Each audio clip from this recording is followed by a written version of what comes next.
આજે અહીંયા એકત્રિત થયા છીએ કલેક્ટર સાહેબને એક આવેદનપત્ર દેવા માટે કે અમે લોકો જે 2 દિવસ પહેલા વાવ થરાદમાં જિગ્નેશભાઈ મેવાણીએ જે પ્રશ્ન ઉપાડ્યો હતો એ પ્રશ્ન આજે મહિલા તરીકે હું એમને બહુ સરાહનીય માનું છું અને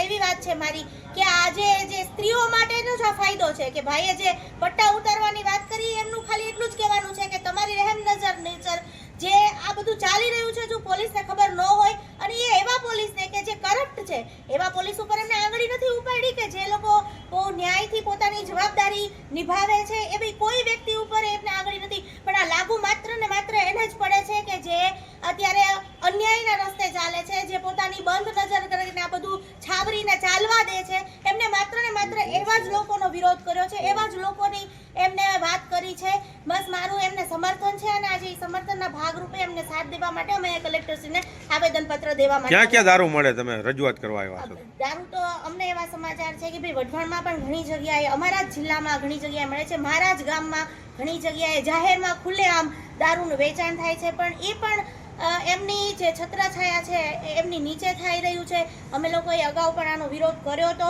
પણ આગળ એ કરતા રહેશું અને જ્યાં પણ હવે અત્યારે થાય છે તો જરૂર પડશે તો ખુલ્લે આમ એ જગ્યાએ જઈને પણ અમે લોકોએ જનતા રેડ પાડશું જો આમાં ફેરફાર નહીં થાય પોલીસ એની કામગીરી યોગ્ય રીતે નહીં કરે તો પક્ષ એની કામગીરી યોગ્ય રીતે કરશે આગળ આવશે અમે અમારા નેતાઓની સાથે લઈ એમની આગેવાની નીચે આ કાર્ય કરશું અને જિગ્નેશભાઈની આગેવાની નીચે ગુજરાતમાં જે કાંઈ કાર્યક્રમ અમારે કરવા પડે એ તમામ કાર્યક્રમ અમે કરશું જય હિન્દ।